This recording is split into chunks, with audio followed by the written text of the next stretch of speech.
বাঘ ও বকের গল্প। একদা এক বাঘ শিকারের সন্ধানে ঘুরতে ঘুরতে ক্লান্ত হয়ে একটি নদীর ধারে এসে উপস্থিত হল। শিকার তো মিললি না, উল্টে তার প্রচণ্ড তেষ্টা পেল। বাঘ যেই জল পান করতে গেল, অমনি তার গলায় একটা কাঁটা বিঁধে গেল। অসহ্য যন্ত্রণায় বাঘ ছটফট করতে লাগল। সে অনেক চেষ্টা করল কাঁটাটা বের করার, কিন্তু কিছুতেই পারল না।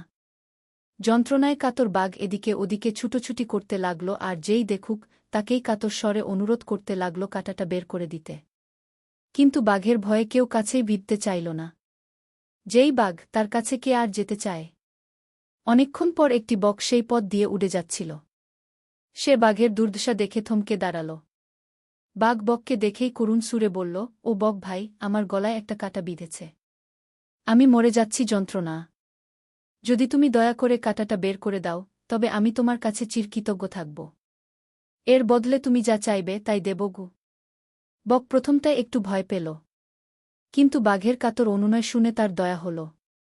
সে ভাবল, এই বাঘ তো এখন অসহায়।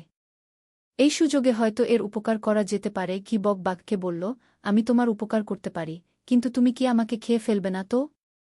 বাঘ বলল, ছি ছি, আমি তোমার প্রাণ বাঁচানোর জন্য তোমায় কেন খাব?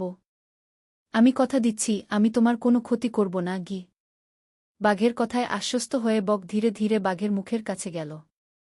তার লম্বা সরু ঠোঁট দিয়ে সাবধানে বাঘের গলার ভেতর থেকে কাঁটাটা বের করে আনল।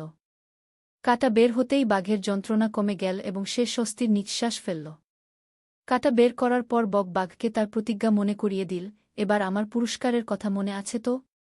বাঘ চোখ বড় বড় করে বকের দিকে তাকাল।